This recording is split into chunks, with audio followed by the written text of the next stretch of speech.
So Stephanie RENBERG, welcome to the show. Thank you. Thank you. Yeah, absolutely. So I was going over your, you sent me some info about you. Maybe a month or two ago, we were trying to schedule this episode. So visually impaired, legally blind singer-songwriter and YouTuber. Yes. So before we get into some other stuff, tell me a little bit more about that.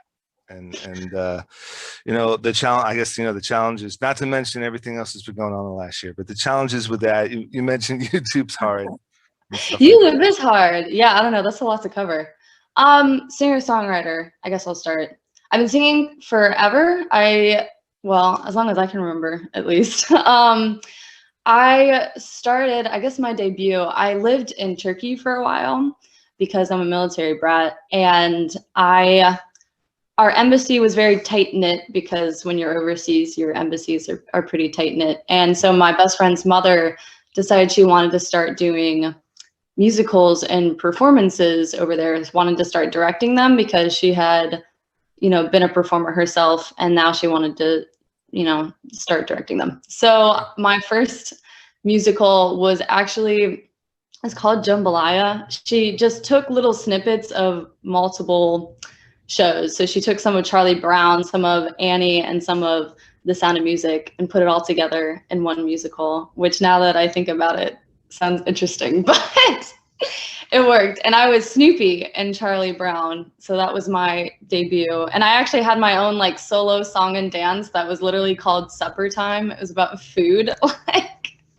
And then I've just been singing and performing since then. And then when I was in college, I found my producer, manager, whatever you want to call him, Alex Hooten, who has his own artist development company. And I've been working with him, and I, wrote some songs and had them recorded in New York with him a while ago. We were actually supposed to release the songs in the midst of COVID, last summer, or even before last summer, but COVID put everything on a halt. So they didn't get released until pretty much the end of this past year.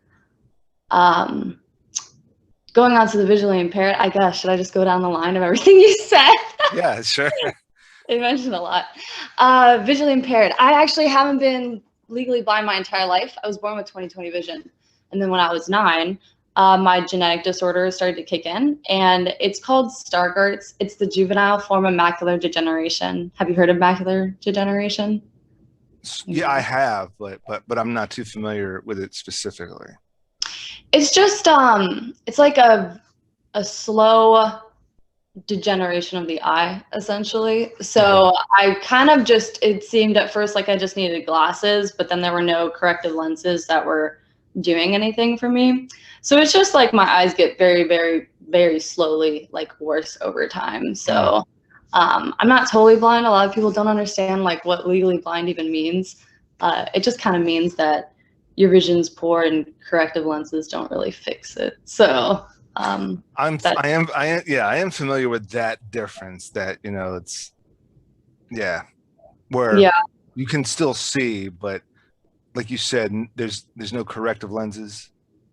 Oh, I should show you. I just got this sweatshirt. I think that defines it pretty well. And I'm gonna start wearing it. I should have been wearing it. This is kind of what you were getting at. I don't know if you can. I can see, but I can't. It's You're right. Right. It's complicated, right? Yeah. I can see, but I can't. Yeah. Basically. So you know, like you were mentioning, so you're able to function by using a smartphone, using YouTube, using Instagram. You're able to play it back and like I hope I'm coming off. I hope I'm coming off the right way. But no, you're fine. As long as you don't are, ask me how many fingers you're holding up, it's totally fine. Never ask somebody who's blind that question. No, that's only for drunk people. Yeah, exactly. Well, that's so funny you say that. I literally just finished up like editing a video. Well, almost done editing. I'm still like color correcting, but anyway, it was like rude questions that you shouldn't ask blind people. And so the first thing I say is that like never ask somebody how many fingers you're holding up. And I was like, when is the only time in your life you ask somebody that? I was like, when someone's just like come from being unconscious, or like what you say, when someone's drunk. Like, why would you ask somebody, like a normal person just walking around, like, oh, how many fingers am I holding up? I'm right. like, what does it even tell you? First of all, like, how does no, anyway, yeah. Yeah, no, I mean, I get that, and you probably have a better perspective of that. But as far as you know, maybe dealing with somebody with a concussion that just got knocked out, and and I saw somebody get choked out. It's funny you mentioned, you know, being an Army brat. So I was at a combatives competition with the National Guard like 10 years ago, and this person got choked the fuck out. Wow. And they were, and it took them like, you know, 20 minutes to bring the soldier, you know, back to like awareness. Like it was just staring around, you know, foggy eyes, but they were doing that for that. And if they're not answering the right question and it's right in their face, that is where maybe drunken or completely drunk, completely blitzed, high out of their mind, or just choked the hell out from, you know, combatives competition. But it was bad. It was bad. Like, come on, you got to tap out. Tap out with 5 fingers, or you're gonna like, you're not gonna know how many fingers I'm holding up. Right. Yeah. But yeah, I mean, it sounds like, I mean, as far as your visual impairment goes, it sounds like it's still you're able to use editing software. I function really normally, actually. Like, so I don't have central vision. So that middle part is like, I wish it was just a solid black hole, but anyway, doesn't matter. It's like a swirling blackness. And then everything around it is still there. It's not 20/20, but the rest of the vision around it is just like blurry. So I don't use a cane or like a guide dog or anything. I mean, I walk around. Pretty much the only thing I can't do is like drive and read things that are printed. That's pretty much where the difference ends. And then I'm a little bit colorblind. Like women don't really get colorblind. It's actually pretty much found in men, unless it's associated with another disorder, which is what mine is. But really, like my color blindness, all it means is if something is like really, really dark or really, really light, sometimes I'll have issues like saying, is this blue or purple? Like that's an easy one that I mix up a lot. But I mean, like other than that, it's pretty normal. Actually, most people don't really know it when they meet me until I tell them, which I don't always tell people because. Well, yeah, just as you came on, just as you came on to Zoom, and I was, you know, rebriefing myself with your bio, and I was like, wait a second, but you know, listen, I mean, I'll admit, you know, there are those natural preconceived notions, I guess, that it's like this person does not look. But then again, I have been familiar with the phrase and the technicalities of what is legally blind. If you know, before I got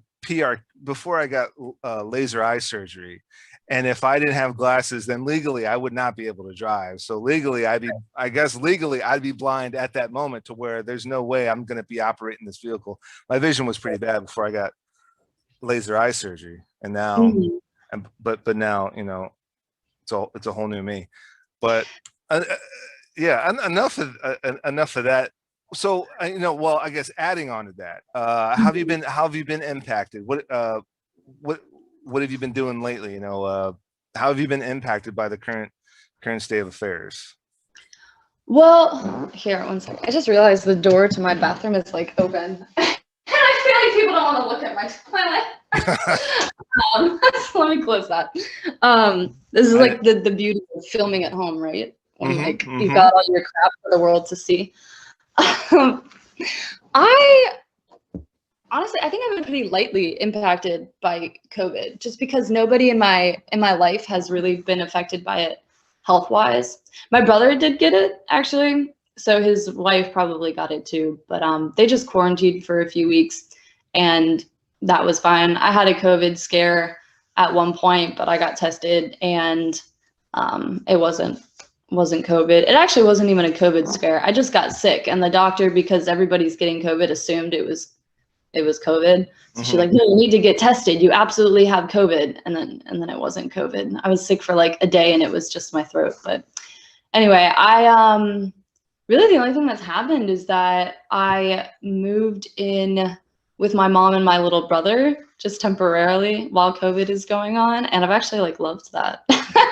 Yeah. I'm 23 and I haven't lived with my parents in a while, but it's kind of nice because my mom's Russian, so she's like constantly cooking and always cooking for me, and she's just like been doing my laundry, which I've kind of like tried to make her stop, but it's been pretty nice. And then I like watch movies and TV shows with my mom and my brother all the time, and so I don't know, I've been pretty happy. Also, one thing about COVID is it kind of put everybody on the same-ish playing field as me, because I have to do everything electronically anyway, pretty much all the time, right? Because I can't read things that are printed.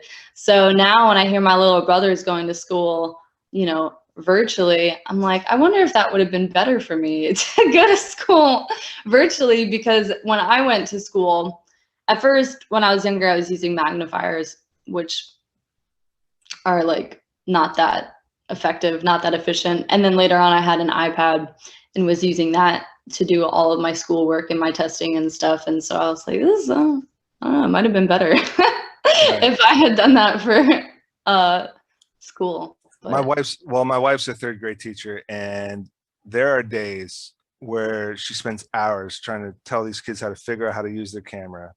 Unmute yourself. No, now mute yourself. No, turn your camera off. We're not doing that yet. Don't stop screen sharing. And then, you know, they got to like, you know, kick them into another waiting room, and then they got to get like corrected or whatever. And she says, you know, when it was her, I mean, obviously me and the whole family. So me and the wife, and he's about to turn 1 now, but our baby boy, all three of us got COVID from the Capitol, the whole National Guard fiasco at the Capitol. So, you know, that was a whole shit show in and of itself. But you know, the whole family got COVID, and you know, I was thinking about what you were saying. You didn't get it. Now, there's all these concerns about people with pre-existing conditions. Your condition would that be a factor? Would that be, you know, like vision impairment is not? It's not really a health condition. I don't think there's anything. I mean, I think that's mostly with pre-existing health conditions, like if someone has a compromised immune system for some reason. But yeah, I'm called, they actually have a term for what I am, which I think is pretty funny. My vision specialist in high school told me it's called vanilla blind. And what it means is that you have a visual impairment, but you have nothing else going on. Like that's not normal about you, which is apparently like actually kind of unique, even like less normal than the condition I have as being vanilla blind. The only thing that, like the reason I'm visually impaired and the reason that my eyes are the way they are is because my body, specifically, I think it's called my like ABCA4 gene is messed up, and I can't process, or my eyes, it's interesting actually. It's like a paradox. Vitamin A is really bad for me, which vitamin A, you know, is what people say is good for your eyes. Like eat carrots, like it's, you know, vitamin A and it helps your eyes. But for some reason, my eyes cannot process it, and so it just gunks them up, and that's why like very slowly over time they get worse, because I can't really like cut vitamin A out of my diet and like stop consuming it. So I don't really think, I don't think there would be any association with COVID. It doesn't do anything else to me. Unless COVID A is like an injection of vitamin A for some reason. I don't know. No, it's not. No, it's not. So two singles, Hourglass, Stop, Drop, Reset. So are these self-published, or you have a label? Yeah, so, well, they're kind of self-published. I'm working with AHM Media with Alex Hooton. So he's like my producer, manager. I really just wrote the songs, and then I worked with him to actually record them in NYC. And then on his end, I don't know if it was specifically him, but he has a whole team because he has his own company. They did the mixing and mastering and set up my Spotify, my artist bio and everything. So they've taken charge when it comes to like the logistics and mechanics of artist development. And then I've just been focusing more on the creative side and, really getting myself out there on social media, because Alex made it pretty clear to me, or gave me the hard truth that if you want to be in the music industry or any kind of entertainment industry nowadays, like you have to have social media. There's just nothing around it. I mean, I guess you maybe don't have to, but yeah, it's kind of unrealistic if you want to do it and then don't have social media. With all this, with all this free time that we've had, a couple of my partners really stepped it up with music production. And what I was thinking is, what if we did the opposite? Like you're saying, artists are always on Instagram, putting themselves out, maybe putting too much information out there, or really just flaunting themselves. But what if we just remained like super mysterious, or just created like this whole facade and pushed like this bullshit facade? The music is obviously the key. The music is obviously like what it is that we're pushing. But if we put something completely, Daft Punk wears helmets, Dead Mouse wears a big mouse thing, and it took years. Oh, okay, yeah. It really took years to figure out who these guys were. I mean, I think Dead Mouse I don't think Daft Punk ever took off the helmets.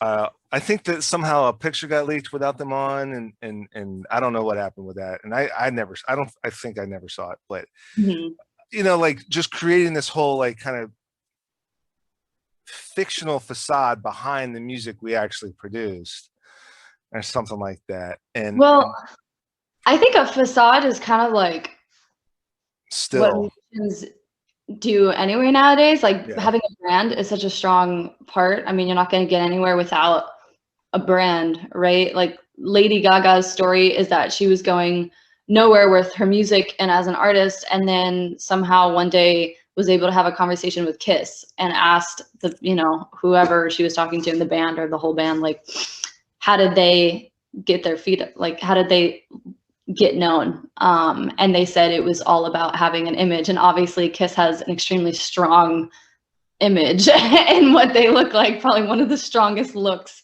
out of, any artist of any time. And that's when she started like getting ridiculous and became like this very theatrical person. And, before that wasn't like Lady Gaga. That's not really who she is. So, I mean, I understand what you're saying with like the helmets and whatnot. Technically, I guess you could completely conceal who you are. The point is to just make it obvious who you are to the rest of the world. So do you know what I'm saying? Like it kind of. Eventually, she took the facade off. She took, and now we're familiar with the Lady Gaga that's just really just her, like more of like the raw. But she had to like kind of make an impression. I mean, Prince was famous for doing that years ago. He was very outlandish, and he even till like up until his passing, he was still like show up and completely change his style. And still, big ridiculous wardrobes and big shows and stuff like that. And some artists are like that, and then some other artists are just very, like just blue jeans and a t-shirt. There was a there was a metal group called Helmet. It's funny we're talking about helmets. There was a metal group called Helmet, and their whole gimmick, their whole style was polo shirts and like cargo khaki shorts. Like they were preppy kids from maybe a boarding school that did metal. and they I don't think they ever went anywhere really, but that was just the whole gimmick, like just regular dudes, you know, banging out some metal tracks. They did a collaboration with House of Pain. I kind of fell in with them because they did a collaboration with House of Pain on the soundtrack Judgment Night, which is like it's an old school 90s soundtrack, which was pretty much the start of metal rap. But it was to the point where metal rap, you know, like Limp Bizkit. Metal rap is. It came and went real quick, you know, like Limp Bizkit or Rage it sounds like it. But yeah, but this album was like the very beginning, you know, like Ice-T with rap and with Slayer, or Cypress Hill would rap with Pearl Jam. So it was like rock rap or metal rap. Gotcha. Okay. Yeah. And then Limp Bizkit came around, and that was just in and of itself what they're, you know, rapping with metal or whatever. But yeah, like this one group, Helmet, or then you got Gwar. You remember? You said you were in your 20s, so you probably don't remember Gwar. I don't think so. No. GWAR. Yeah, these guys were over the top. I mean, they had like horror shows, and they were dressed up like monsters. That sounds great, honestly. That sounds like a lot. I mean, their music was okay. I don't want to dump on their music, but these guys started a lot when it comes to, let me see, I'm gonna pull this up. I mean, these guys started a lot, and then you ended up with groups like Insane Clown Posse. You end up with groups like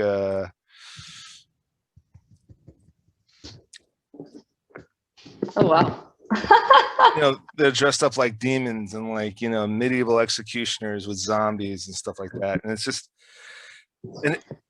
and all I ever heard was, you know, like the show was great. It's like it's like WrestleMania in the year. It's like WrestleMania in the year 3000, heavy metal or whatever. And it's just insane. I think sometimes brands go a little too far. Like if you do something like that, that's gonna get you noticed for sure, and you might blow up for a while. But then, you know, sometimes how much can you, like you said, like Lady Gaga, now we know more of who she is, but if your brand is so over the top, yeah, then people don't even, I don't know, like going to just who you are just seems like a really far way to go. Yeah. And I don't think can happen sometimes. And it's funny you mentioned Kiss, because I remember, I think it was in the mid to late 80s, Kiss decided to go on a tour with no makeup and no wardrobe, you know, just you know, like nice clothes but no makeup, you know, just their regular faces, and everyone was like, who are these ugly dudes, man? This is not Kiss. We don't want to see these guys. And so like the next tour, or I think they just finished out the tour, they brought back the wardrobe, they brought back the makeup. You're right, then you get stuck in that whole gimmick. Yeah. But yeah, you have to differentiate yourself enough, but not so much that then nobody wants you if you take off all the wardrobe and the makeup, you know. So right. Which is hard to do. I don't know. There's so many with social media, especially because like everybody's connected to everybody now. Being different takes some effort. And finding ways to stick out. That's something I've been doing a lot of like research just since I like started on social media. It's like when you got to learn how to do it, because I don't think I had edited a video since I was like 11. So like I only started like a year and a half ago. I finally was like, okay, I really need to get my shit together and do some social media. So you got to learn how to actually, you know, like create it and produce it, and then you got to think of ideas of what to create, and then you got to learn all of the social media algorithms, because you know you could be putting out great content, but then if you don't know anything about the algorithm, then it's not going to go anywhere. So I can't even keep track, and you know, as far as this podcast goes, this was our third attempt. Yeah. at a podcast. You know, even before quarantine, I want to say, I think we tried it in 2018. And I don't know what happened with that. 2019, I think it was 2019. It was about a year before, even before we heard of COVID, that my buddies, we were just about to start a podcast. One buddy moved to Virginia, another buddy moved to Colorado. So I was doing the whole virtual podcast even then, but it was all clustered. It was like I had to have them both call into both Skype and Google Hangouts and then only take Skype and then only take one video from Skype, one video from Google Hangouts, and then my video from another camera. But they could. Oh, that's rough. It was rough. Technically, it was a technical nightmare. But then the second this quarantine happened, I said, listen, I lost all my gigs.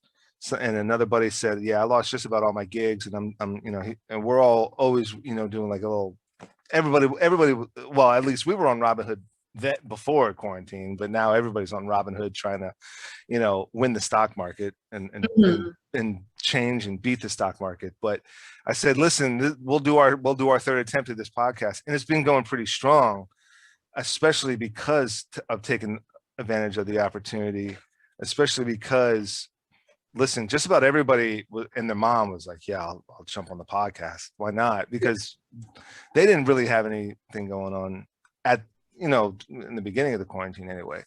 But yeah, I mean, it's just about like for me, it's not about like studying trends, studying algorithms. First and foremost, for me, it's just been like doing what I want to do and just freaking doing it. Right. Yeah. Well, that's also really important, which a lot of people like neglect to do. So that's good. Like just, you know, pull the trigger. Like, listen, we got nothing going on. We tried the podcast before. I think I've got the kinks figured out. Let's try it again. And people seem, you know, my guests seem to like it and are intrigued to come on, but still working on this viewership and trying to figure out this algorithm and figure out like what's going to make this thing grow further and bigger than what it is. But yeah, I can give you tips if you want. I've been studying the algorithms like a lot.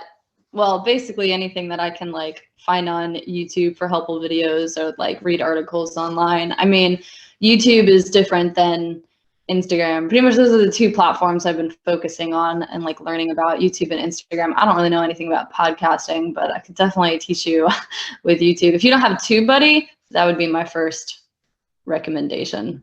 Okay. What was that? TubeBuddy? TubeBuddy? Yeah, TUBE and then Buddy, TubeBuddy. All right. It's approved by YouTube. I don't think it's actually technically part of YouTube, but it is a company like approved and used by YouTube, and it's a browser extension. Pretty much what it tells you, it's really cool. I'm gonna make a video on it at some point because everybody who wants to be making videos on YouTube should be using TubeBuddy. Pretty much what it does, what I use the most from it is its keyword explorer. And so you can type in words. So like for you type in like podcast interview with artist or something like that, like something that has to do with the videos that you're creating. And, or like for me, the video that I'm going to be putting up like probably tomorrow morning, I just typed in the keyword explorer, like rude questions to ask blind people, because that's pretty much what I think the title is. And what it does is it tells you like, one, it tells you the actual search volume, like how much is this being searched for. And, you know, it's all on like a scale pretty much where it's like red to green. They do have a point system. And then it shows the other two factors are like basically how much is being searched on YouTube, and then how much, like how well you would rank if you put that as your tag for the video. So what you do, or what you should do, because I didn't know what to do for tags for videos, is you just go on TubeBuddy and you type in all the relevant keywords and key phrases for your video, and then whatever says like that it's going to do really well, like, you know, very good, excellent score, then you put that as your tag. And so I updated all my videos with that. And now, even though I don't put up, even if I don't put a video up 1 month, which I mean, I really should, but I've been stronger with Instagram lately. I'm still getting like hundreds and hundreds of views just from updating those tags, because it's like putting my videos in recommended based on all these tags. And that, I mean, you need to do it. Based on the tags of what other videos viewers are watching, then it puts your video in that recommended bracket. Yep. Yeah. So my, you just have to choose the tags that work well with you. Like if you're a cover artist, but you're brand new to YouTube and you get like 10 views per video, making a tag just cover song, like that's not good enough, right? Like the YouTubers who have millions of subscribers, they can put cover song as their tag because they have enough pull on the algorithm on the search engine where it'll actually pop up for them. But if you're new to YouTube and you have to come up with more creative like phrases, and like phrases are important. Like I tried first questions not to ask a blind person, and then it was like a score of like 47 or something. So then I typed like rude questions to ask blind people, and then I think I tried one more where it was just like rephrasing that title, and it gave me a score of 100. So literally just finding unique ways that someone might type, like someone happens to type something out that might be a little less common than what everybody else is doing. It's really cool. I mean, like you should use it. It's very helpful. I wrote it down. Good. Yeah. So what I ask a lot, I have had a few musicians on here. I've had a few, musicians or things of that nature. So, but what I do ask a lot is like, the question is, have you been back on set? But for you, have you been back on set, back in the studio, back in the recording studio, back on stage? So for me, I've actually, like, the thing that I'm pushing a lot right now is what I've been talking about, the social media. But so for me being like back on set, I have been working since November-ish with a lot of local digital creators. So there's photographers and cinematographers, and I actually found all of them just via Craigslist, which was surprisingly useful. But so I've been doing a ton of photo shoots, which is really nice, just because I was trying to get that experience. But then finding cinematographers and videographers is a little more difficult because I don't know, the way my makeup artist put it one day was pretty nice. She's like, anyone can really be a photographer nowadays. Like your phone is basically a camera. And then anyone can just go online and like buy a nice camera and then use Lightroom and say like that they're a photographer. So finding photographers was super easy for me, but now finding cinematographers was a little more difficult.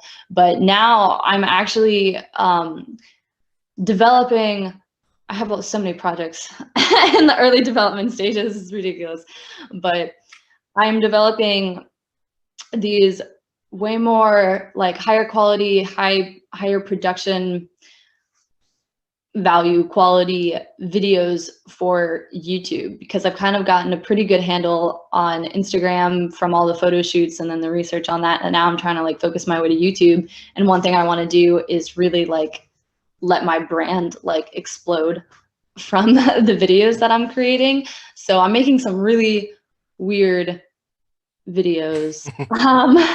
They're going to be odd. The one that I'm most excited about, which is the one I'm pushing to like get rolling and filmed as soon as possible, is going to involve like a fuck ton of cake, which sounds, I don't know what it sounds like actually, but I'm going to have cake like all over me for this video, and I'm really excited about it.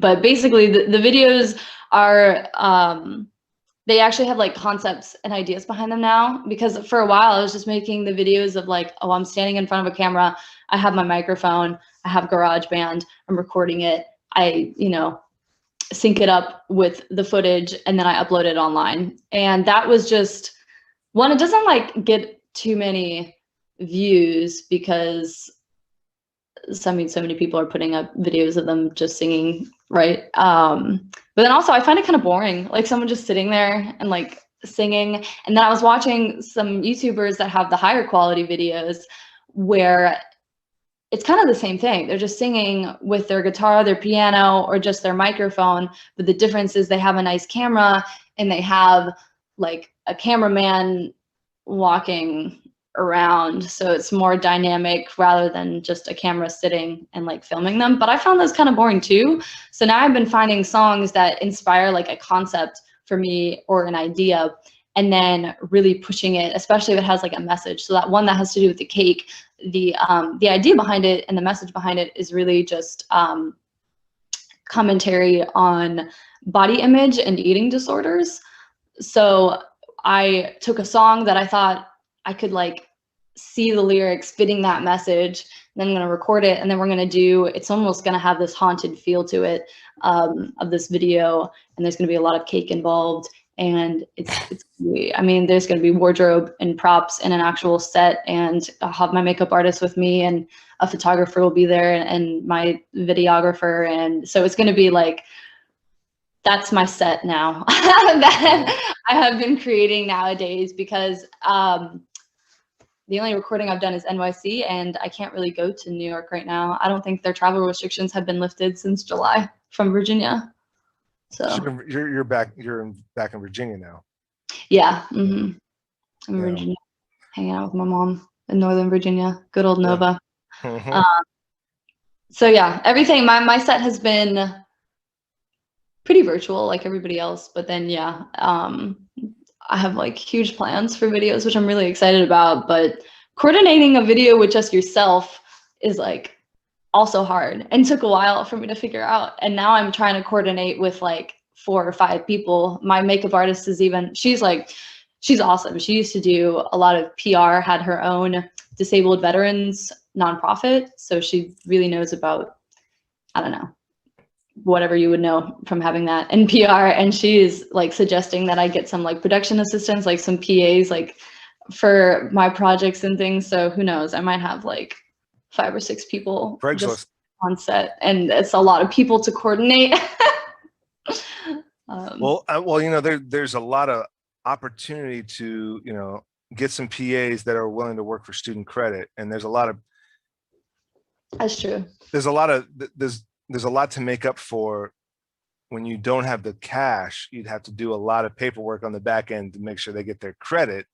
Right. They could do it as a internship, or they could do it as an independent study, and you just got to, and you as the person that they're doing the independent study for or with or whatever, it's just a lot of extra paperwork. I did that quite a bit, and we had to, I would get, you know, I would be an AD on a number of independent projects in Baltimore, and I would I would just call Towson University that I graduated from. What's the word for that? Alma mater. My alma mater is Towson University. I don't know. You're just an alumni, or? I graduated from, I'm an alumni of Towson, so Towson would be my alma mater. Oh, okay. Yeah. I don't know. But I would call up the film department there and say, hey, and still knew, I don't know who I know there now, but you know, back then I'd call them up and say, hey, I'm ADing another film, I'm ADing another indie TV pilot. We need PAs. Send me as many PAs as you got. Send me as many students that want a PA on this thing as you got. Send me the forms that I need to fill out. And I was just doing checklists, and we were saving, you know, $1,000 a day, but we get these kids credits to graduate. And right out the gate, you know, it's not like, you know, a lot of film students will leave school with the same freaking package, you know, but with a film, I PA'd on this film. Yeah. That's different experience actually, you know, working on a film set, as opposed to, you know, I remember everybody had the same editing project, editing the same scene from the same movie. And like the editing project is just seeing how you piece together these cuts, maybe being creative. And then they send it to, like, you know, a couple of local production houses. And this one guy called me and said, dude, how many times am I going to see this truck stop scene from 700 different kids trying to be an editor for me? And you realize, like, yeah, there need to be like these newer, fresher opportunities where someone jumps on. It's like, I was a PA on this movie Gainful Employment for 2 weeks. All right, that's different, that's new. So yeah, but for you, I mean, that's an opportunity. You know, you put out a Craigslist ad, or you call you know, this is a media thing. So, you know, you look up a couple of media departments from a couple of local universities and say, you know, do you have some you know, students that want a PA for credit, independent study or internship, whatever the case. I'll definitely do that because George Mason is pretty close to where I am, and I've been on there. I just recently joined, someone suggested that I join it. Their email list for like, it's called like George Mason film calls or something, and you know, they put out stuff. And so I thought, like, eventually when it comes to the execution point of the projects, to put out an ad for PAs. But I didn't know you could do it for like credits or intern. I should definitely pitch it that way and try to get some people, because my makeup artists and my videographers and photographers, it's all been like collaborative. I haven't been paying anyone, so all of our budget has been going towards the actual creation, which has been nice. But yeah, with the PAs, we should do that. That's a good idea. Thank you. Yeah, I'll look into definitely, because, you know, like, I don't know what it's, each university probably calls it something different. Towson University's department is called like electronic media and film. And so you just look for that department, film department, media department, whatever department that is, that has that major, that's, you know, the department for that major. And you get a hold of the director of the department, the assistant director of the department, and say, hey, you know, if I want to offer someone an internship, or if I want to offer somebody an independent study, do I need to sign off? Do I need to tally their days, or do they do their own tallying and I got to sign off on that, or whatever? Is there a form I got to fill out? Because I've got, you know, these 3 films. I'd love to get your students on there. It's ultra low budget, so we can pay them with credit or whatever the case, you know. And I've done that a number of times and brought a bunch of kids on these film sets, mostly with you know, great outcomes. There was one film that bottomed out. I called everybody and said, I'm not coming back to this film. I highly suggest you don't. You do whatever you want. You're all grown-ups, you're 18 and over, but I'm creating this film for a whole slew of reasons. I made sure that word got out. And I think, I even called Towson and I said, listen, I'm jumping off this film. So I think all your students that are these PAs, intern PAs, should jump off and look for something else. I apologize. It's out of my hands. I left the production, but all the other productions turned out phenomenally and ended phenomenally. Everybody got paid out, you know. It's very cool. I wonder how I could, because I mean, mine aren't really like films. You know, they're just going to be shorter videos, but there's, you know, it's going to be quantity versus the length of time. But it's film and TV. I mean, and also nowadays, you know, this social media thing is a thing. It's a huge thing. There's you know, $1 million, billion-dollar industries dedicated to social media, which then what am I going to be watching on YouTube? It's going to be a 30-second to 5-minute video. But these are $1 million, billion-dollar media corporations that are churning these things out. So this is a business. So you as an independent artist, you're going to get these PAs to help out, and they're going to get a taste of what this whole social media thing is. And it's an industry. So just like film and just like TV, same with social media, it's an industry. And so if you got makeup PAs, you got wardrobe PAs, you got prop and set PAs, you got somebody manning a camera, you got somebody manning a microphone, maybe somebody editing, I don't know, but it's like, you can, like, I need an editor. I have a couple of projects where I need someone. It would really alleviate me if I had someone just converting footage and converting stills. Then that would alleviate me of hours out of my week.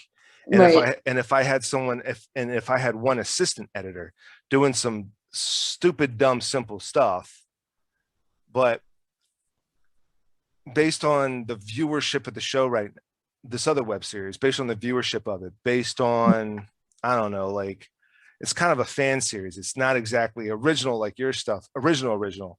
It's kind of, the concept is super original, never been done before, but it's more of a fan series because it's taking place in either the DC universe or the Marvel universe. So I don't know how university is going to look at that. Right. Yeah.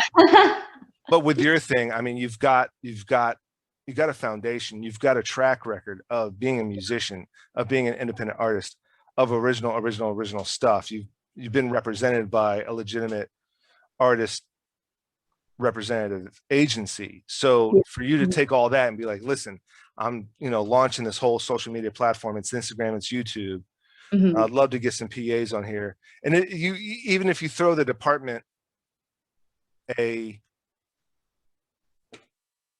a package, like a pitch package, like here's what I have in mind. And it's not just, stupid home videos. I'm going to have all these schlubs, doing all my grunt work for it. This is a legit, launch of a brand and of a music career and a furthering launch of a music career and so on and so forth. Because my connection with the department is I graduated from that department. Right. Yeah. And the films were being produced within, a 25-mile within the 25-mile radius of the university. So sometimes it was Baltimore County, sometimes it was Baltimore City. I think one time or two it was Howard or Montgomery County. They were willing to make the commute out to the set. Mm-hmm. But I had a direct line to a number of people that were my professors or my directors at the university. And then other times they called me in and I was a judge at some of the university's film festivals. And then I would call them. It was this steady relationship that stayed kind of connected. And then I would call them again, like, hey, I'm ADing another film. Send me some contact info of students that want a PA. We're looking for PAs again. Right. That's like more of a direct connection. Whereas you probably don't know anybody at George Mason, but if you were to put that package together, you went to what? I went to Virginia Tech, so that's a little too far now. South Virginia. But like you get a hold of the director, you send him an email, detailed email with a PDF, package to him, and you say, this is what I want to, this is what I'm looking for. Right. Yeah. And here's my channel. Yeah. Check out my channel. And they might suggest, and not to be misogynist, but they might suggest like three female students. It could be women in film. It could be women in media. Then you could start targeting specific demographics like, women in film, people with specific targeted career choices. Like there might be people that want to do hair and makeup, and it doesn't have to be just women. There might be people that want to specifically target hair and makeup in film and TV, and this is within media. Right. Yeah. Yeah. I mean, I'm taking a look at. Oh no, go ahead. I'm sorry, but I'm taking a look at your channel, and so like, yeah, I mean, I could definitely see you getting away with 3 PAs. One hair, one makeup, one camera. I'm thinking maybe because you said like pitching a package, my YouTube channel right now has been like all my own videos, but I like I said, I'm working with a lot of people right now. So I think after I get that first video, hopefully maybe the one with the cake, I don't know, but like a higher quality, like where actually like a lot of work went into it and planning and whatnot, I could send that one over, and then I think they would like that. Yeah, because in my case, I've got 2 seasons of these two. I've got 2 seasons of the 2 series. So they've got a total of 4 seasons to watch and say like, okay, I get your vision, I get that and the other thing. I really don't need anybody on set. It's all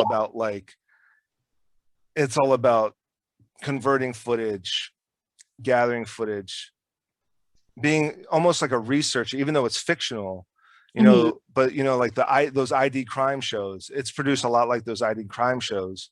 So you always have like a research producer, an associate producer that's in charge of research and compiling, crime photos and news footage and things of that nature. And then you've got an assistant editor who will, sync, like you said, sync video with audio. And there's a shitload of that to do. And that takes up just a week of my time. Whereas I could be focusing on the stuff. They knock out the very simple stuff because they're students. Yeah. They need to learn. They need to learn that grunt work. I've been doing that grunt work for over a decade now. Yeah. You know, but if I get them on board to do that, I can pay them in credit. I can pay them in school credit. Shit, graduate. That's how I graduated. Yeah. I sucked in school. There was 2 ways I graduated, and I had to suck it up. Taking all those core classes that you don't give a shit about. I took all those core classes in mini-mesters, winter mini-mesters, and summer sessions. And and oh, sorry about that. I thought it was on silent. You know, I took all those bullshit core classes in the summer and in the winter. Still had, you know, like a good 2 weeks to spend the holidays with the family. Still had a good month and a half to go do something over the summer. But the trick is, I'm well graduated now. I graduated 16 years ago. Right. Yeah. Those teachers don't give a shit. They're gonna pass you. They don't give a shit. They're there to make a quick buck. So as far as those BS core classes go, winter mini-mesters and summer sessions. Yeah. And then I started excelling when I finally got into the production classes and the editing classes, the production and post-production classes where you actually what was your major? Film and TV. Film and TV. Okay. Yeah. Was it a specific like path that you had, or was it just very broad? Film and TV is what it was called. Well, so Towson University has electronic media and film department, and you got 3 tracks: audio track, TV track, and film track. So I chose I chose the film track. But then as far as film goes, I kind of dabbled in everything. I mean, obviously I want to write, produce, and direct, and I'm finally at that stage where I'm writing, producing, directing, and even acting, and a shitload of stuff. Acting just happened because a whole nother thing, and I only been acting for like 6 or 7 years now. But it was always, you know, like everybody wants to write, produce, and direct, and I finally kind of like did so much that I'm kind of at that level now, especially with my web series is super ultra low budget. I mean, where else are they going to get distributed? You know, they're going to get self-distributed on YouTube. So they're new media web series, whatever you want to call it. But I focused on a lot of camera stuff, audio, editing. And so when I graduated, that's what I was. I kind of was a jack of all trades and a master of one or two, but a jack of all trades because I had to fill the schedule. Yeah. And then I enlisted in the DC National Guard. And so that involved Army basic training, Army military police school. So I was gone for a good 6 months total for basic training and military police school. I got back, but drill, National Guard, you got drills, you got your standard 1 week in a month, 2 weeks in the summer. But as things progressed, you know, a couple of people made a number of comments where I realized that was my acting school and I should start, you know, trying to book myself into law enforcement roles, military roles, as far as an actor goes, but also to do that, to fill the schedule, be on set, network. I'm on set one way or another. So going back to what you kind of said, like what's my track or what's my discipline, you know, you know well enough that, you know, if an actor is a struggling actor, so they get into real estate or they get into bartending as a backup, they're gonna fall back on their backup. Yeah.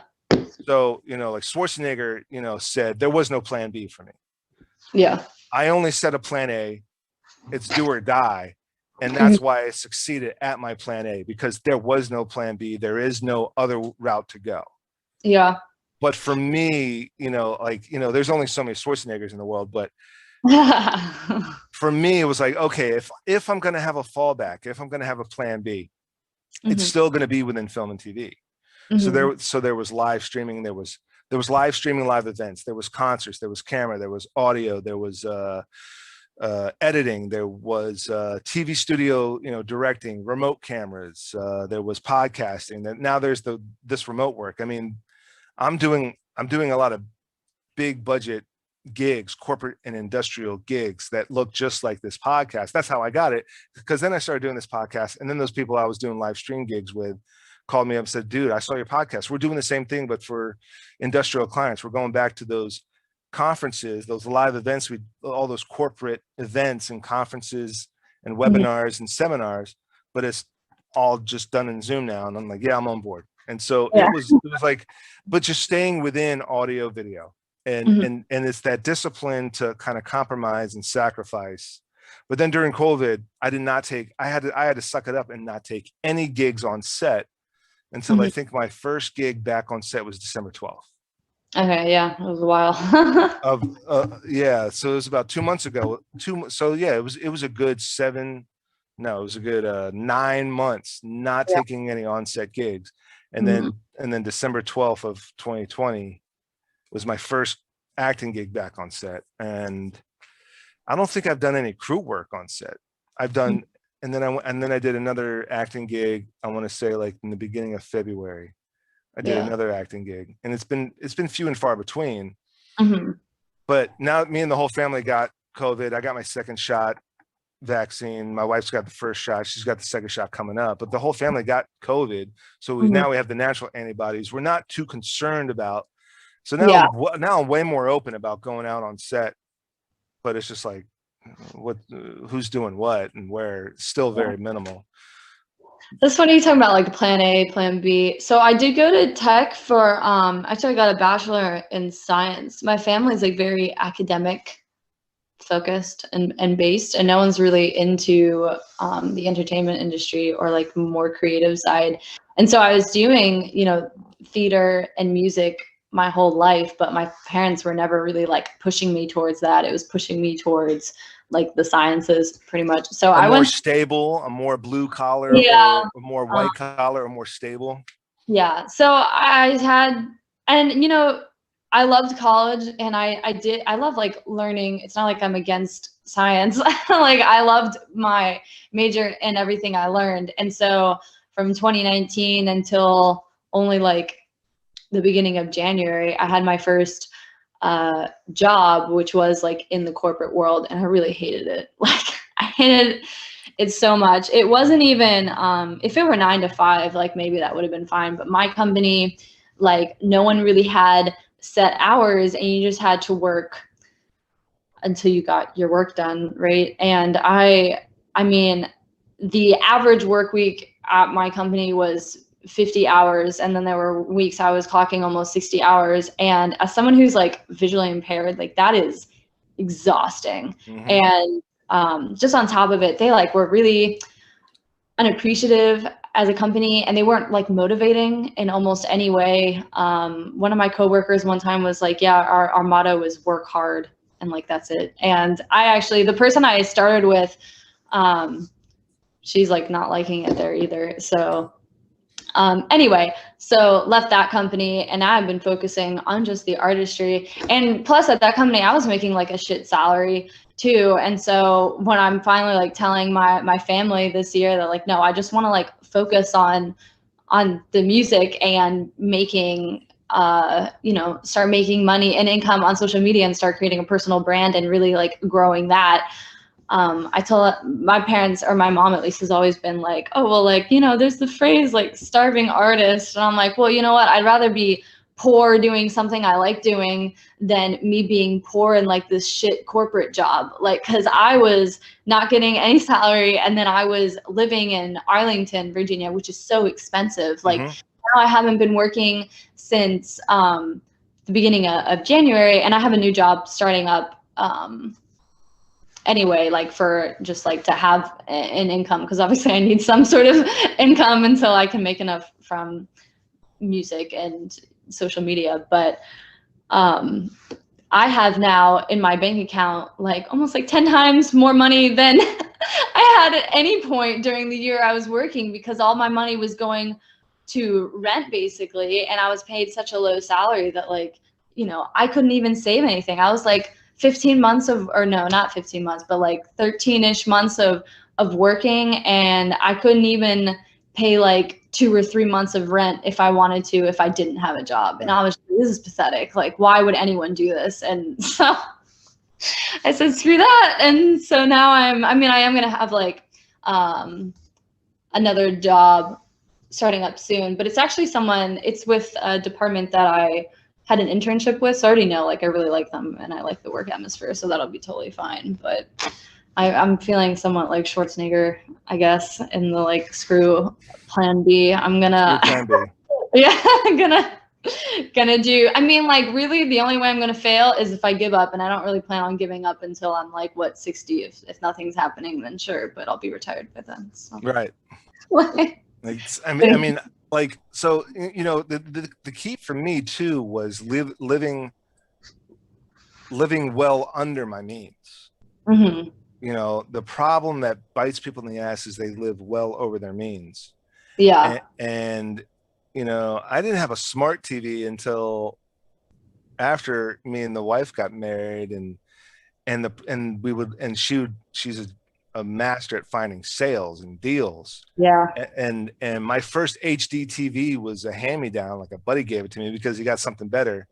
But I mean, I think the mid 2000s, maybe even the late 2000s, I still had like those old fat square TVs. Yeah. and some buddy of mine was like, dude, I got an old HD TV, you know, I can give you. It's pretty big. I got something even bigger and better. And I'm like, oh yeah, sure, I'll take it. Why not? And I took it, and I'm like, glorious, you know. But way later, because that was the discipline. That was the lifestyle. When you say starving artist, I'm not starving because I'm putting food.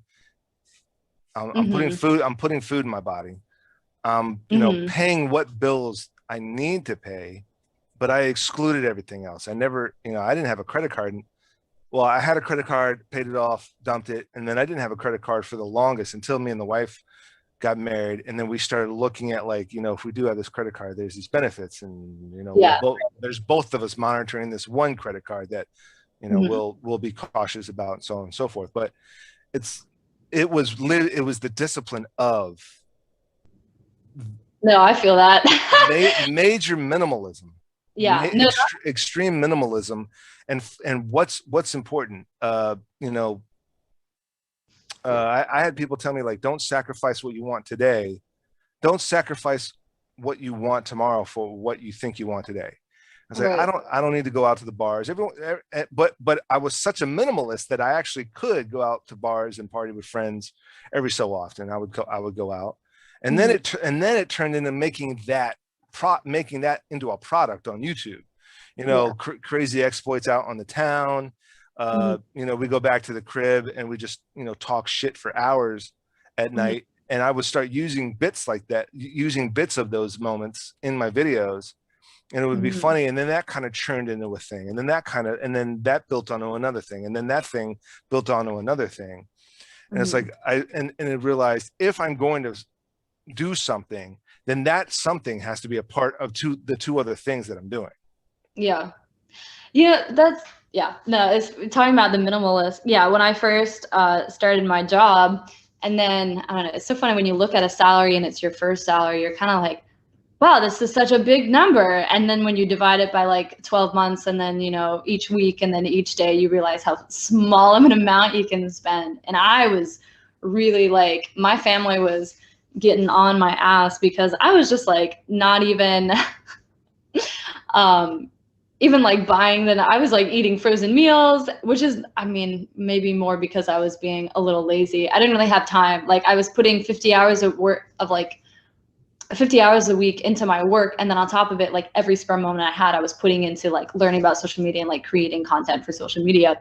But I mean, I wasn't like, I used to like get massages and get my nails done, or, you know, go out to the bars. And actually Blacksburg is so nice because when you go out to the bars in Blacksburg, you can get, you know, during happy hour, you can get a triple for $4. And that's like crazy. And then I came to Arlington, and it's like, I can't even get a drink for less than $15 here. Right. Ridiculous. And so I stopped going out because of like, one, the money, but two, more just like, I couldn't keep up with my lifestyle of having essentially two jobs, like a full-time job, and then also the other full-time job, which is social media. And so now that I like stopped my job and I've been with my mom since the beginning of this month, just since the beginning of February, and I hadn't had to pay like the rent the 1 month. I finally like bought a computer, which I haven't actually ever bought a computer. The last new computer I had was a laptop that I think might have been used when I was starting college. And then this desk chair literally came in yesterday. This was like, I didn't have a desk chair for the longest time. I was sitting like in a wooden chair like for the longest time. So now I totally understand the minimalist thing. Like I was just putting off every expense that I could just so I could like save and have money for, I don't know, I mean, for living and for creating content. Yeah.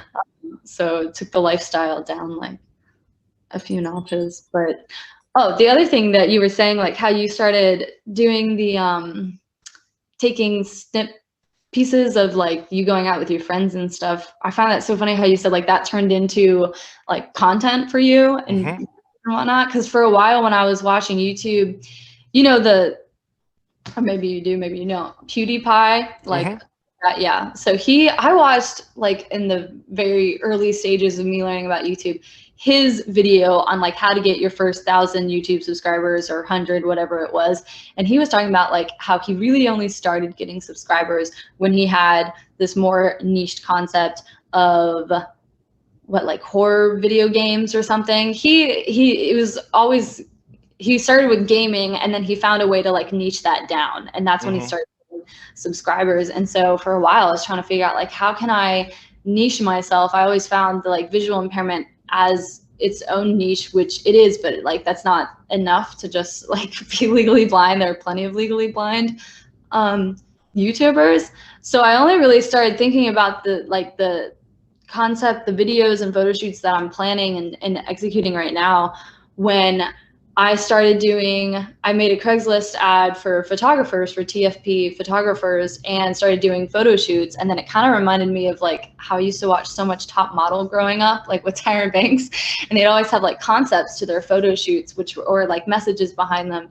And so that like led me into the ideas that I'm having now that I think are really like going to be different from what everybody else has on YouTube. But I just found it funny that you said like once you just went out doing stuff you like, took footage of it, and it like led to something else. I'm like, oh well, that's kind of what happened to me. I couldn't sit down and think of like, okay, what can I do? What can I like create to differentiate myself? I just kind of started taking like baby steps, and now it's like led into way more like creative videos that I'm doing. Yeah. And I mean, for me, it's just like doing what I like to do and documenting it or whatnot, but doing what I like to do. I'm not gonna, I tried to do the, streaming, playing games like PewDiePie and these other folks on Twitch, and I wasn't really all that engaged in doing it, which is probably why I didn't get any viewership on it. Because I like some video games, and I do like watching people freak out at horror video games. I think PewDiePie's thing was he would play these horror games and it would scare him, and he was probably overreacting too just to get a laugh. But still, it worked for him. But I'm not so much of a gamer that I'm gonna churn out that much content. Whereas I'm always on a set. Or I'm always on a set as an actor or a crew member. I'm traveling with my buddies who are also musicians, actors, artist managers, aspiring artist managers, but musicians, actors, comedians. They're into the arts and the media as well. So we go out, and we're also. And then if there's on this podcast, we talk a lot about some of the stuff that we enjoy watching, like pro wrestling, superhero stuff, movies, TV, comedy. We kind of talk about like a general 5 things. We might dabble in a little bit of the news and make fun of what's going on with, like the market, or make fun of what's going on with the presidency, or make fun of what's going on with whatever. We might do a little bit of that, but we just generally stick to what it is that we're into, because I'm not going to jump in too deep into politics when I don't know too much. There might be something that I'm familiar with and how I might dabble on that, but really it's about like the pop culture that we're into, or film and TV. And it's just like, what am I into? I'm really going to stick to doing what I love to do and talking about what I like. And that just kind of meshes and snowballs within and of itself. But it's not going to be, I'm not going to talk about, I don't know, too much. I'm not going to talk too much about stocks because I don't know that much about, I'm not following all the stock trends all day, every day. Mm-hmm. You know what I mean? Stuff like that. I don't know. I think so. I watched like some of the videos on your channel. And so wait, how many channels do you have? Just 2? Well, I used to have 3. Now there's Blue Falcons, which was like specifically a prank channel. We haven't done it. We haven't done anything with that in years because just like we're too old now. How's it going to look like a bunch of 40-year-olds pranking each other? I don't live with the guys anymore.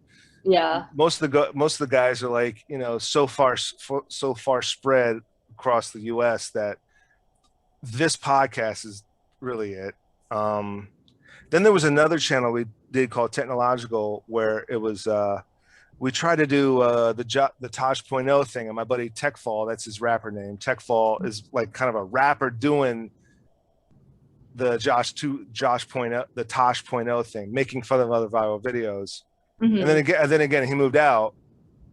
So then we tried to do a podcast on Technological, and that didn't work out. So the other 2 channels are kind of like, it's really just Dead on Pictures, like my main channel, the parent. Yeah. I think we should. I mean, I don't know too much about podcasting, but I do listen to a lot of NPR. NPR, yeah. Yeah, I love the radio, and that's kind of just. I actually one year asked. I don't know if it was for Christmas or something, or maybe like a move into my first apartment present or something, but I asked my dad to get me a radio, like a normal radio. And so he got it, and I put it in my kitchen, and that's just what he set it to NPR. And that's what I was always listening to. And so, you know, the thing about NPR is they kind of have, I mean, they have, you know, celebrities on the show. So that brings people in, but they also have like all these great segments that they do.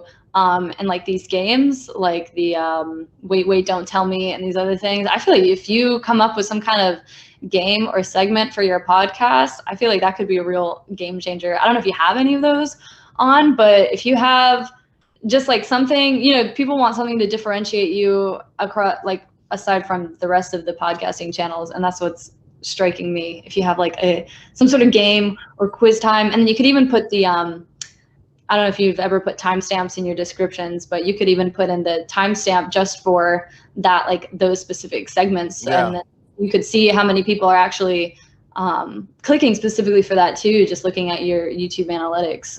But I don't know, have you ever done that or thought of that? Because that seems fun. We have. I mean, it depends. Okay, so depending on who I have on and stuff like that, I might have to look into that because, you know, it's funny, like as I'm progressing, so the podcast is at about 133, 134 episodes now. Mm-hmm. And so let's say you're like the 130th, let's say you're my 130th guest. You're probably my 110th guest, because I do a lot of roundtables with these 2 guys, you know, periodically, like once a week, once every other week, I do a roundtable with the same 2 guys. But mm-hmm. my plan is to start doing roundtables with previous guests. So mm-hmm. let's say the first 3 people I had on this podcast, you know, like Mike, Sarah, Tom, they were episode 1, episode 2, episode 3. I want mm-hmm. to have those 3 on a roundtable, mm-hmm. and maybe do some of that stuff, like also catch up, like, hey, you know, Stephanie, you know, mm-hmm. we talked back in February. Now it's 6 months later. You know, mm-hmm. quarantine's over. You know, it's a year later. Quarantine's over. Where are those singles at? Where are those videos at? How's that Instagram presence? How's that YouTube viewership? You know, kind of a catch up with you and the 2 of the previous guests. And then maybe and that was kind of an idea, like what would be something that the 3 of us do. And it's kind of like this, you know, point system kind of game. I mean, that was definitely a loose idea. That was, but the bigger thing was like to have 2 to 3 previous guests on together, And Right. then and like my main strategy is to kind of go in order. So your roundtable would be, you know, maybe a year from now, but the first one would be like with my first 3 guests, I might have them on, you know, like maybe in a couple of months or something. And I don't know how I'm gonna work that out, but that's definitely an idea, like having like some kind of a contest, some kind of like a trivia game or something like that. Well, what I'm thinking, since you're getting like multiple people from past shows, and they were all at different points, and I don't know, maybe you could even spread it out. So it's not like, you know, persons 1, 2, and 3, but persons 1, 10, and 20.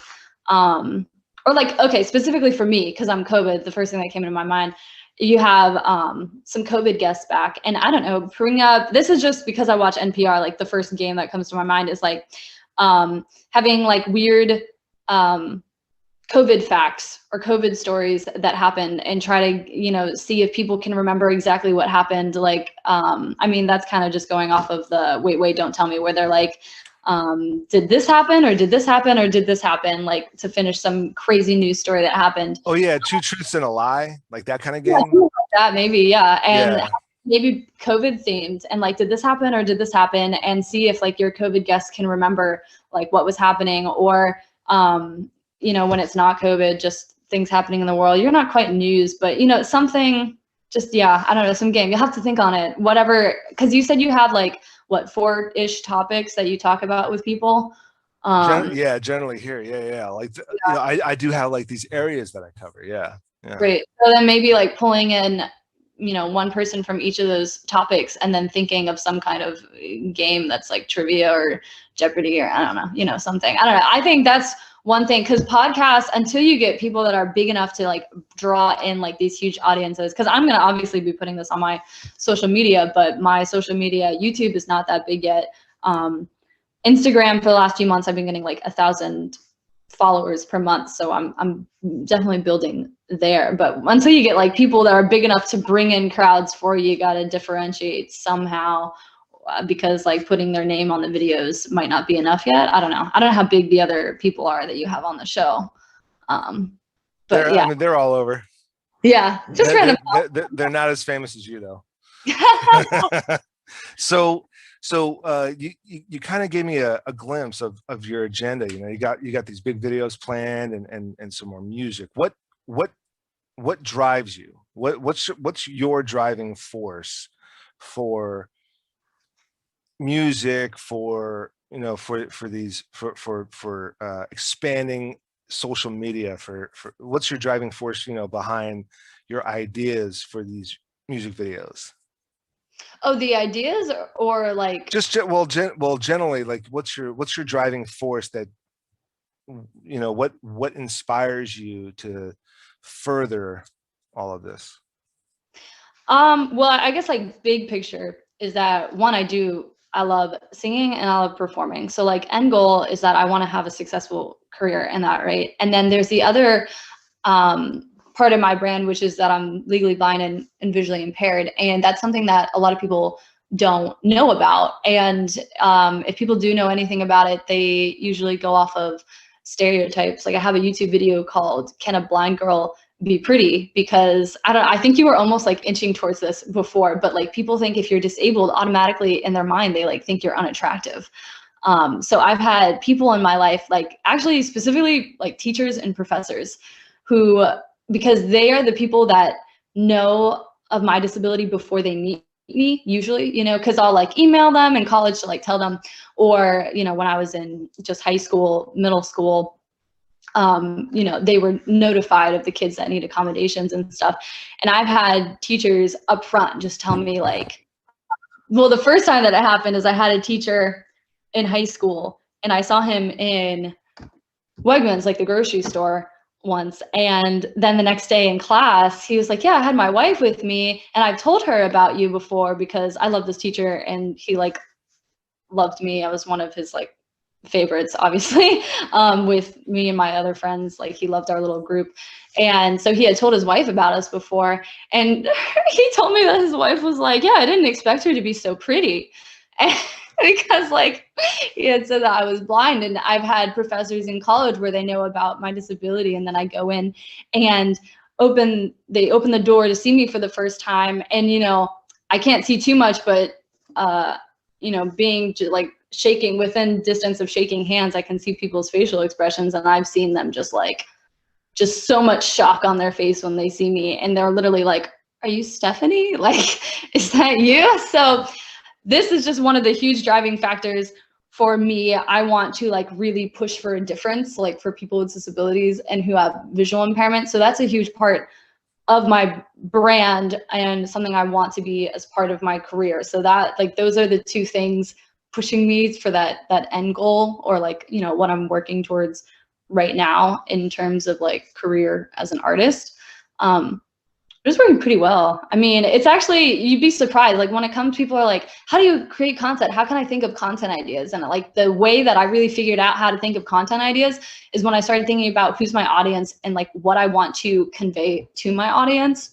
And it's been so motivating. I've had people on Instagram, less on YouTube, because I'm still like working on, you know, getting better at YouTube, but especially on Instagram. I've had like a week ago or something, I had someone send me this like really long message or multiple messages about like how I've made a huge difference in their life. And like, because I'm just like, you know, putting myself out there and like talking about my disability and talking about, and like putting, you know, whatever, singing videos and opinions and whatnot, and just like really pushing to like grow on social media. And they're like, you've like made such a big difference in my life. And, you know, I'm not like really caring about what people think. And they had actually come to me for advice before, but they sent me these really like heartfelt messages. And that's that was really motivating. So that's another driving factor for me. Like the people I'm trying to reach are people usually, you know, that get bullied for whatever reason. I mean, it's probably usually not disabilities, because people who are disabled is like less common than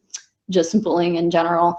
Or, you know, people with anxiety, or people who, I don't know. I mean, I could be anything. I've thought about my target audience, so I have a pretty clear picture, but I'm sure I'm reaching like other people as well. But that's a huge driving factor. Like it's not just I'm doing something I love and I have a message that I'm really passionate about that I want to push out into the world. It's also like, who are the people I want to reach, and I want to help these people. And when they tell me that I'm doing that, like that's a huge driving factor for me. That's really been motivational, because social media is like scary, honestly, especially when you're starting and you don't have a following because you don't know what you're doing. And now I'm getting to the point where I have a following and they're actually like telling me how much they love me. And whenever I make a post, that sounded a little conceited, how much they love me. But you know, how much they like my content. Now when I like make posts on social media or I make videos, it's way less scary, because I actually like know specifically the people that are going to be interacting with it as soon as it goes up. So that surprisingly has been like a newer driving factor for me, which I didn't really anticipate, because I hadn't thought about it and I had never like, you know, done anything on social media or like grown on social media. Yeah. That is another big driving factor. Yeah, I mean, it's a mystery to me, social media, and I'm still trying to figure it out. I'd say it's scary because you're kind of putting yourself out there to get judged. Yeah. And but then, you know, no, go ahead. I was just gonna say, what's actually crazy, like, cause so I've been doing not just watching the videos, but social media, like YouTube and Instagram has analytics that they both have analytics that you can look at to try to figure out what your audience likes and what it doesn't like. And with Instagram, it's a little stronger for me because I'm more insightful, because I'm putting content on there more often than I am with YouTube. But one thing I've found about social media is that people are obsessed with people who have strong opinions and like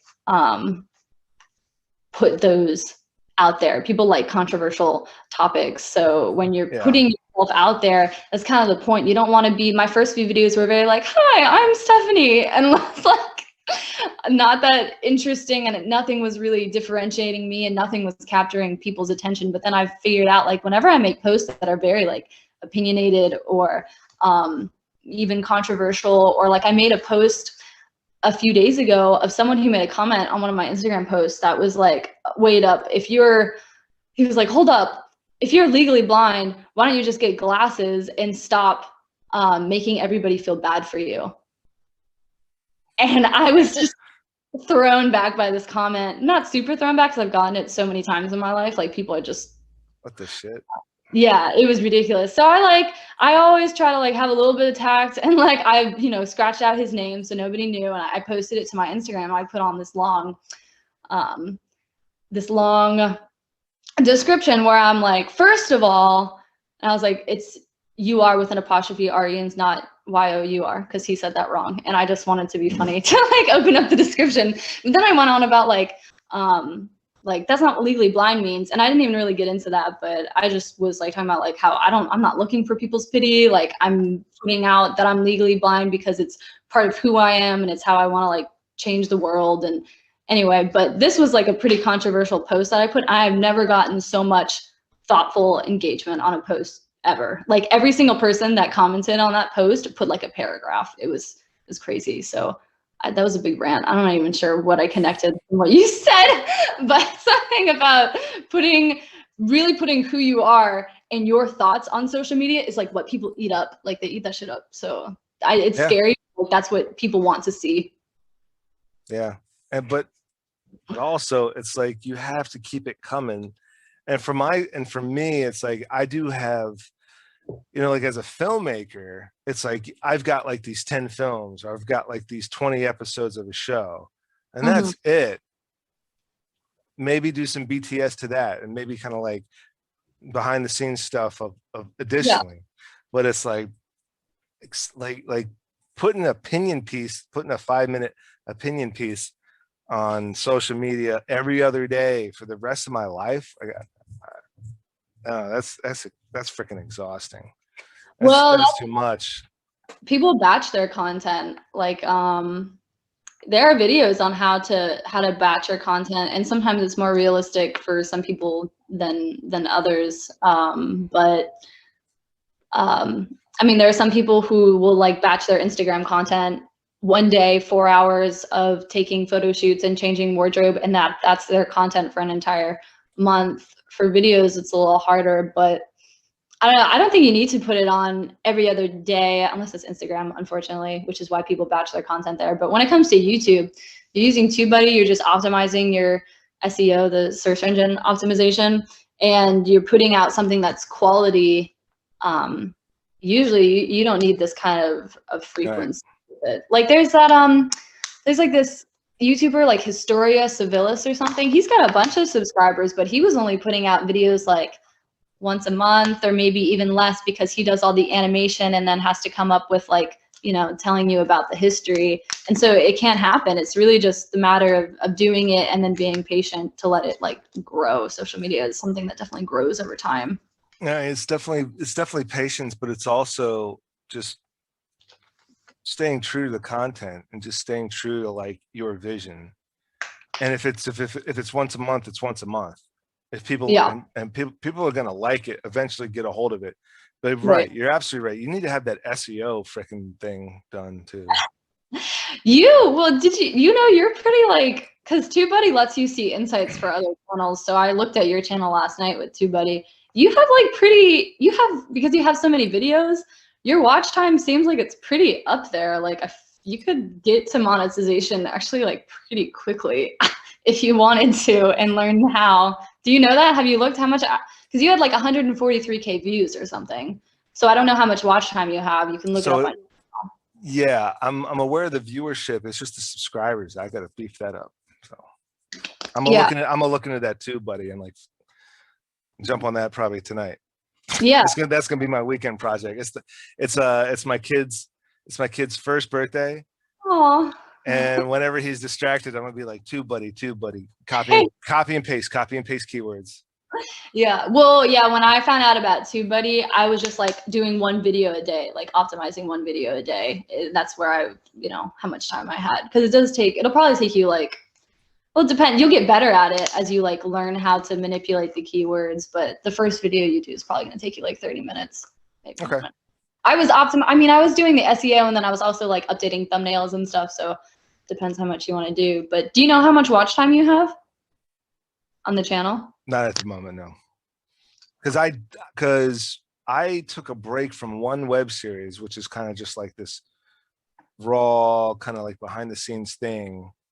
and I wanted to put a bunch of stuff out on me and the kid during COVID. My wife doesn't like to be on the YouTube, so she has to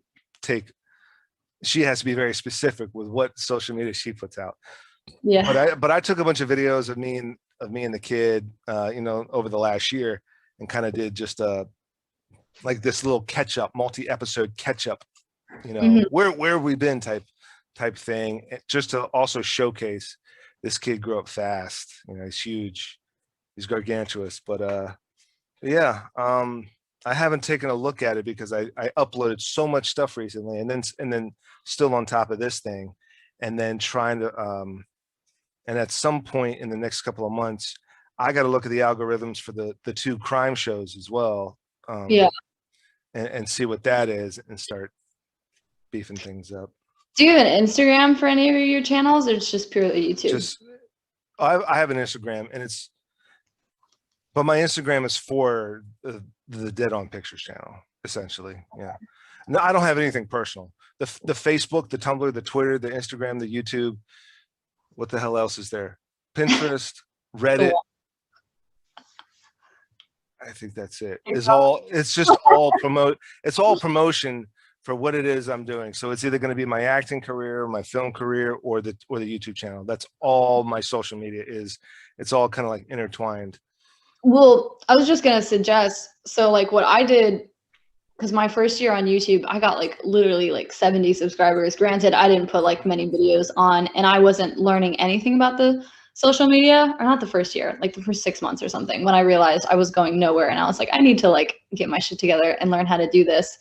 One thing that got me so many subscribers, and I made a video on it because I feel like people just don't do it. If you just go on Instagram, and I did this when I had, I think like about 1,200 followers or something like that. I just went through all of my followers and I sent them a DM like, hey, so-and-so, put the name in so they know it's not spam.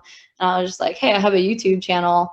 And then I would say like, hey, the first 100 subscribers are the hardest. Like, it would mean a lot if you click that button. And then after I got the first 100, and then it was like, oh, the first few hundred, and then the first 1,000, like kept updating that text. But I was getting, just from doing that for, I don't know how many people I was messaging a day, pretty much whatever time I could put into it. The max I think I got like 35 subscribers in a day once, just from messaging people and asking if they would like do me that solid. So that's why I'm saying like I feel like you're pretty close to the watch time. I think I can only see the views. I can't see the watch time. So it's 10,000 and 1,000, right? No, 4,000 hours of watch time and 1,000 subscribers. I'm well past the watch time. You are? Dude, Yeah. Are you kidding me? You need to like do money from your video. Step this shit up. Oh, am I gonna get retro pay for that? No. Well, no. Can't get, yeah, that's the thing. That's why I'm like, dude, you could get, what do you need less than 700 subscribers? Come on, man. Like no shit. Yeah, just on that, ask anyone everywhere. Because you don't have to, the only thing that's against their policy is no sub for sub. So if someone is like, I'll only subscribe if you subscribe to my channel, that's against YouTube's policy, can't do that. And that's rude when people ask that anyway. But if you like ask, just ask people. Like I was getting like 25 up to 35 people just in a single day, not even from content, but literally just asking them, hey, would you mind like giving that a click? And then you won't get paid for everything before, but your videos, like from that moment on, the views gaining, you'll still get. So it's not like only from new content. It is from your old content, but only like the views that start after you get monetized. Mm-hmm. You should be making money off of this, man. Like, come on. All right, I'm definitely gonna start, because I have been reaching out to Instagram. So if someone on Instagram, if someone likes something, I'll reach out to them like, hey, thanks for the like, check out our website, check out our channel, and things of that nature. I've been doing that, so maybe I just need to do it more. Well, harder. Specific to the followers, and I don't know if you're sending people links. I would suggest not doing that. If you like say, hey, this is our stuff, and then you send them also a link. Because whenever I open up a message, because people who like are on Instagram a lot get so much spam where like if they have so many messages where it's someone literally just shooting them a link, and I don't even read those messages anymore. So that's a piece of advice. If you're giving people your link, I would always write the message, put the person's name in it so that they know it's not, spam, and then not putting a link, because people usually like don't like getting links shoved in their face, and then just ask them like with a really quick message. That was like the most effective for me. So, Okay. And followers, I don't know about people liking. There's a lot of like bots on, Instagram of people doing like fake likes and stuff. So yeah, followers are probably better, but some followers are crap too. It just depends. I don't know. Well, so it's almost March. Is it too late, in your opinion? Because there's always these people like, out to June, people are still saying Happy New Year, but it's not even March yet. Is it too late to say Happy New Year, in your opinion? It's February, was it February 26th? Is it too late to say Happy New Year right now? Not if it's like someone you don't really see that often. I mean, this is the first time you and I have communicated, so I feel like that's still appropriate for like the two of us. So maybe not someone you see all the time that you've seen since New Year. Right, exactly. So with that in mind, what's the new year, new you? What's the new Stephanie? What's the new normal, new Stephanie? The new year, new Stephanie? Man, for me, it's like, I don't know. This latest video that I just edited that I'm putting up tomorrow, that felt like a huge hallmark moment for me, because this is the first video that I'm actually like really excited to put up. Like what I was talking about, people like opinions, and I had put a video somewhat like that before, like Can a Blind Girl Be Pretty, but it wasn't very, I was trying to keep myself pretty filtered on that. And then I realized that it's better to just not be filtered, especially on YouTube. And so I think the footage at first was like over 30 minutes. I was just ranting and ranting. And then when I've edited this video, it's down to only 12 minutes now, because I just took my favorite pieces of it and put that all in the video, and then added like really good audio, not just one song throughout the whole thing, but like changing music and audio, and I don't know. So the new Stephanie, new me is just that I actually like know what I'm doing now when it comes to creating content and, putting myself on social media, which is really exciting because, since I started, I knew nothing. I mean, it's not that I didn't even know about social media. I had not been even on it myself. Like I was not a huge social media person, so I didn't even know it was out there. But now I like know what's going on. Like make content. So I'm just really excited. That's like the new normal for me is going to be like, okay, I'm doing the footage, I'm doing all the post like for the just like more like blogging videos. I actually like know how to use like Canva and PicMonkey and Visco and all the apps you need to really make good quality content. And I already know how to do the SEO and optimize like hashtags on Instagram. So I finally know what I'm doing. So now I can actually just like make good content and make it like visually and auditorily, what would the word be for that?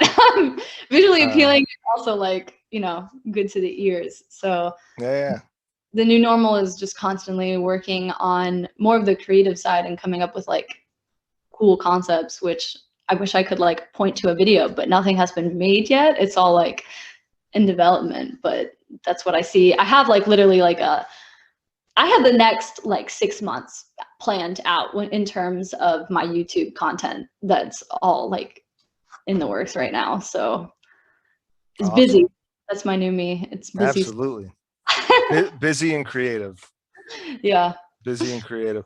Well, of course, any plugs, links, socials you want to put out there? Well, yeah. Well, I saw that and I was like, I have a link tree. I mean, my Instagram is just Stephanie Renberg. My Facebook is Stephanie Renberg Official. And then, my YouTube is also Stephanie Renberg. It's all just under my name. But I thought if I just send you my link tree, would that be easiest maybe to put in? Yeah, I'll put, So in the description, your link tree, and what I'll probably end up doing is just each individual link as well. But yeah, that's what I do. I'll make sure all the plugs, all the links are in there in the description. Yeah. Okay, awesome. Yeah, I mean, I have Yeah, just tell me what you want, and I'll send it to you. The link tree is what I thought would be easiest because it's like all in one. I had the link tree. So you do? Yeah, I'll go ahead and plug that in there. Awesome. Okay. Well, Stephanie, I can't thank you enough for coming on. I learned a lot. Not all blind people are ugly, and they can sing and act too. So that's awesome. Yeah, thanks for having me. This was fun. I'm like leaning in my chair now. You can see I reached that like relaxed, chill atmosphere that you were talking about us achieving. So just as we start to end, you finally get relaxed. Well, it was awesome. Yeah, Stephanie, I can't thank you enough for coming on. The 2 singles, Hourglass, Hourglass, Stop, Drop, Reset, Instagram, YouTube, the new content coming out soon. So yeah, again, Stephanie, it was awesome. Glad to see someone staying active and productive during these times. It's been a weird time for sure. But yeah. To my viewers, I hope I've earned the privilege of your time and viewership. I know my guest has. Until next time, you know what to do. Thanks, man. To the viewers out there, if you want to become an honorary member of the Zombie Squad, send me some, hit me up on any of the socials. Send me the name that you want to be credited as a honorary member of Zombie Squad. Send me your favorite 1 or 2 profile pictures, avatars, what have you, your profile pictures on Instagram, Facebook, whatever, and we can squad you up. I will make you an honorary member of the Zombie Squad, and I'll design all this stuff. I'll design a t-shirt, I'll design your logo, your whole Zombie Squad kind of profile if you want to be an honorary member of Zombie Squad, and give you the options to buy a t-shirt, to buy a phone case, to buy a pillow, to buy a tapestry, to buy a hoodie, to whatever the hell you want. But if you want to be an honorary member of the Zombie Squad, let me know. And but they got to put in the work though. All they have to do is send me 1 or 2 of their profile pics, and they'll be an honorary member of the Zombie Squad.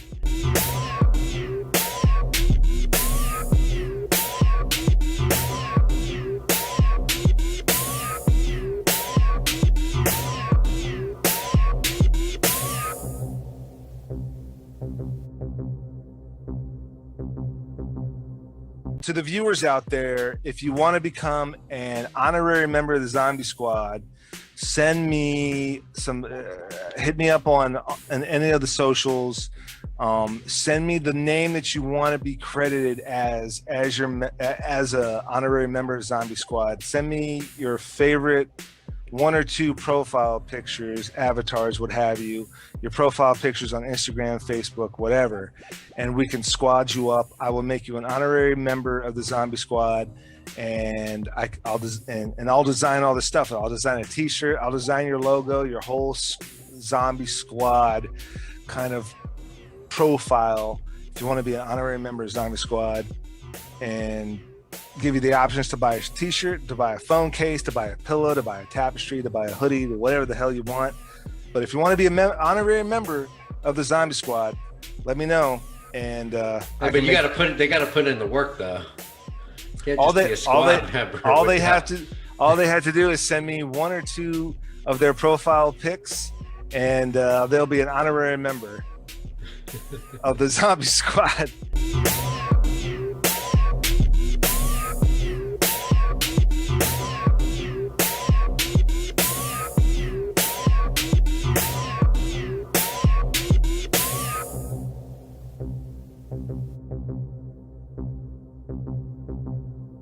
To the viewers out there, if you want to become an honorary member of the Zombie Squad, send me some, hit me up on any of the socials. Send me the name that you want to be credited as a honorary member of Zombie Squad.